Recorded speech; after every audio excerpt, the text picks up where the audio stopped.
गम न कर हम सफर नहीं वाजिद, तेरा साया तो तेरा हमदम है। वालेकुम अस्सलाम। खैरियत से हैं आप? अल्हम्दुलिल्लाह अल्हम्दुलिल्लाह। अच्छा, कुछ दिन पहले मैंने आपकी एक वीडियो देखी थी मुराकबे के हवाले से, तो उसके मुताबिक मेरे चंद सवालात हैं, अगर आप जवाब इनायत फरमाएं। जी जी आप बोलिए। अच्छा, पहला सवाल तो ये है कि मुराकबा को तो इंग्लिश में मेडिटेशन कहते हैं, एक और चीज़ आती है हिप्नोटाइज और मिसमैरिज्म, और ये सब की क्या मुराकबे ही की अकसाम? ये मुराकबे को कंट्रोल कर लेना और आँखों में इतनी ताकत ले आना कि वो दूसरी चीज़ को तो सिर्फ आँखों से देखने की कुव्वत से वो शीशा तोड़ दे या किसी भी चीज़ को उठा ले, क्या मुराकबे से भी ये मुमकिन है?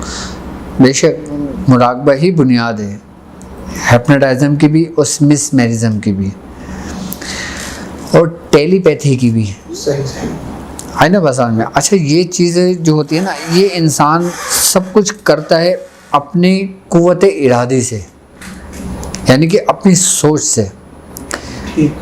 बड़े बूढ़े फरमाते हैं कि आप एक मशक करें पलक झपकने की, कि आपकी पलक ना झपके।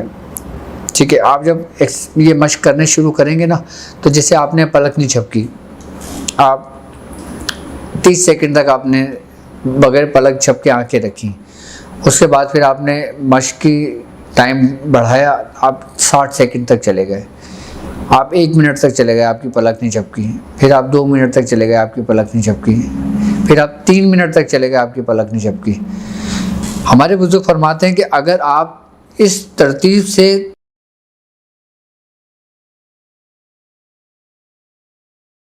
तो आपको शैतान जिन्नात सब नजर आने लगते हैं, यानी कि जो वो रूहानी कुव्वत है, जब वो दुनिया है ना जो हमारी नज़रों से ओझल है, वो हम पे ज़ाहिर होने शुरू हो जाती है। यानी कि आपने कुछ नहीं पढ़ना, आपने सिर्फ ये मशक करना है। यानी कि अगर आप 10 मिनट तक इस चले जाते हैं ना, तो आपको ये चीज़ें महसूसात होने लगती हैं कि आपके इर्द गिर्द कोई है, कि आपके पास कोई बैठा हुआ है, कि आपके पास से कोई गुजरा है, कि आपके पास से कोई गुजर रहा है, या आपको आवाज़ें आनी शुरू हो जाती हैं। अच्छा, वो आवाज़ें आनी शुरू हो जाती हैं जो हमारे अपने अंदर की होती हैं, जो बाहर की होती हैं। एक आवाज़ तो वो है जो मैं बोल रहा हूँ, आप सुन रहे हैं, ये नहीं। अभी इस कमरे के अंदर हम 3 बंदे मौजूद हैं, अब हम 3 बंदे बोलेंगे तो हमें आवाज़ें हम 3 बंदों की ही होंगी, किसी चौथे बंदे की आवाज़ नहीं होगी। लेकिन जब इंसान वो मशक करता है ना, तो इंसान को उन चौथी आवाज़ें आनी शुरू हो जाती हैं जो बाहर से आने लगती हैं। यानी कि इंसान का जो नर्वस सिस्टम होता है ना, यानी कि हमारे अंदर की जो पावर्स होती है, नर्वस सिस्टम होता है जो हमारे पूरे दिमाग और हमारी बॉडी को चला रहा होता है, वो उन चीज़ को कैप्चर करता है, अपने अंदर जब्स करता है, और वो जब्स करके जो ना हमारे दिमाग को पैगाम दे रहा होता है। जब हमारी पलक नहीं झपकती ना, तो उससे हमारा दिमाग स्ट्रांग हो जाता है। यानी कि अभी फ़िलहाल हमारा दिमाग अगर तकरीबन 1% काम कर रहा है, अगर हम बग़ैर पलक झपके इस पर रियाजत करें ना अगर, तो दिमाग हमारा 2% पे चला जाता है। अब जैसे जैसे दिमाग की कैपेसिटी बढ़ती चली जाती है ना, उसी तरतीब से इंसान के ऊपर इसरार खुलने लगते हैं। अभी मैं आपको सिर्फ मशक का तरीका बता रहा हूँ, आपको सिर्फ मशक का तरीका बता रहा हूँ। इसमें जो ना सिर्फ पढ़ना नहीं है, आपने कोई सूरत नहीं पढ़नी, कोई अमल नहीं पढ़ना, आपने सिर्फ मशक करना है। अच्छा, इसका बेहतरीन तरतीब मैंने अभी कुछ अर्से पहले एक वीडियो डाली थी, उसके अंदर एक मैंने जिक्र किया था कि आप डॉट लगा दें। इस डॉट की अहमियत आपको पता है कब चलेगी? कि जब आपको 1 साल गुजर जाएगा ये मशक करते हुए, ये मुराकबा गुजर जाएगा, यानी कि आप मुझे सारी ज़िंदगी दुआएं देंगे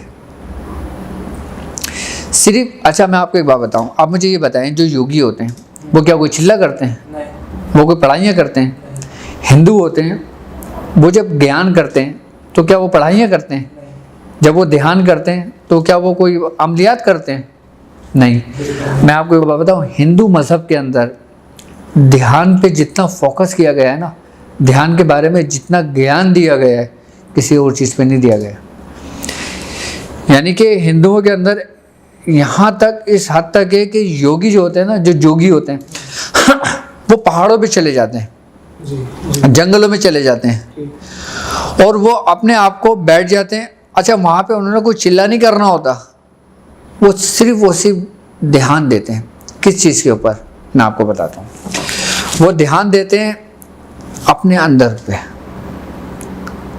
मैं आपको एक बात बताऊँ कि हमारे अपने अंदर जो ना 18,000 आलमीन है। आपने 18,000 आलम के बारे में पढ़ा है? 18,000 आलम के बारे में पढ़ा है आपने? नहीं। सुना है नहीं। कि 18,000 आलम है, यानी कि हम अभी एक आलम में मौजूद हैं, यानी कि एक दुनिया में मौजूद हैं हम। ऐसे कितने आलम हैं? 18,000। वो कहाँ पर हैं? क्या बाहर हैं क्या? कहीं कहकशा से बाहर हैं क्या? वो हमारे अपने अंदर मौजूद है। इंसान उसका मुशाहिदा करता है। मुराकबे के अंदर इंसान उन 18,000 आलमों का मुशाहिदा करता है जो हमारी नज़रों से ओझल होता है। सही। हमारी नज़रों से ओझल होता है, वो उनका मुशाहिदा करता है। अब हिंदू जो जोगी होते हैं ना, वो सिर्फ क्या करते हैं, अपनी निशिस लगाते हैं पदामासम बैठ लगा के। अच्छा, पदामासम कहते हैं एक बैठने की निशिस इस तरीके को कि जिसमें एक टांग अपनी रान पे रखते हैं, दूसरी टांग इस रान पे रखते हैं। वो बैठ के मुशाहिदा करते हैं अपनी कमर को बिल्कुल स्ट्रेट रखकर, यानी कि कमर के अंदर कोई तनाव वाक़ ना हो, यानी कि कमर ना झुकी हो, गर्दन सीधी हो, गर्दन में ना झुकी हो, ना ज़्यादा खड़ी हो। आई बात समझ में? मैं उनका भी तरीक़ेकार बता रहा हूँ जो हिंदू हैं। अभी हम मुसलमानों की बात नहीं कर रहे, अभी हम मुसलमानों की रियासत की बात नहीं कर रहे, मुसलमानों की अमलियात की बात नहीं कर रहे, किसी चिल्ले की बात नहीं कर रहे। अभी हम जनरल बात कर रहे हैं कि इस मश्क के ज़रिए हम क्या क्या कर सकते हैं। अच्छा, जब वो हिंदू होते हैं ना, तो वो जो जोगी होते हैं वो सिर्फ ये एक्सरसाइज करते हैं, आई बात समझ में, और अपना मुशाहिदा करते हैं। मुशाहिदा किस चीज़ का करते हैं? वो तमाम ख़यालात को, तमाम वसवसों को, तमाम दुनियावी आवाज़ों को बिल्कुल अपने अंदर से ख़त्म कर देते हैं। अब आप ये देखें कि जब वो बैठते हैं ना, जब वो इस चीज़ का मुशाहिदा करते हैं तो उनको अपने अंदर की आवाज़ आनी शुरू हो जाती है। हमारे एक गुरु है, उनका दादा गुरु उस्ताद थे हमारे, उनका नाम था गुरु सीताराम।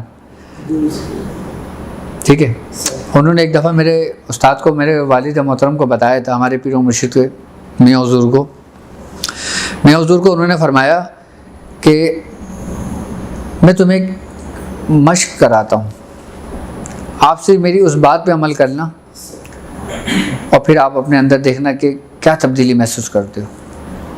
उन्होंने कहा क्या?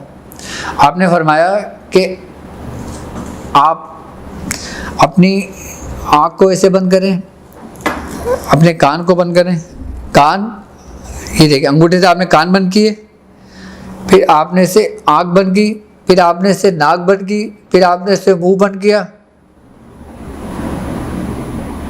ऐसे आपने अपने सब कुछ बंद कर लिया। यानी कि जो आपके हवा से खमसा है ना, वो आपने बंद कर दिया। यानी कि आँख बंद, नाक बंद, कान बंद, मुंह बंद, नाम निरंजन ले।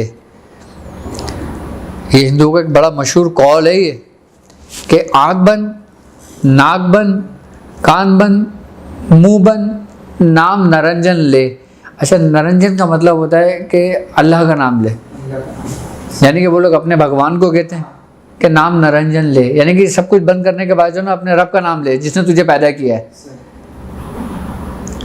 अंदर के पट जब खुले, जब बाहर के पट दे, यानी कि अंदर की आवाज़ तुझे उस वक्त सुनाई देगी कि जब तू बाहर की आवाज़ों को बंद कर देगा। यानी कि बाहर दुनिया में कुछ भी नहीं है, सब कुछ हमारे अपने अंदर मौजूद है।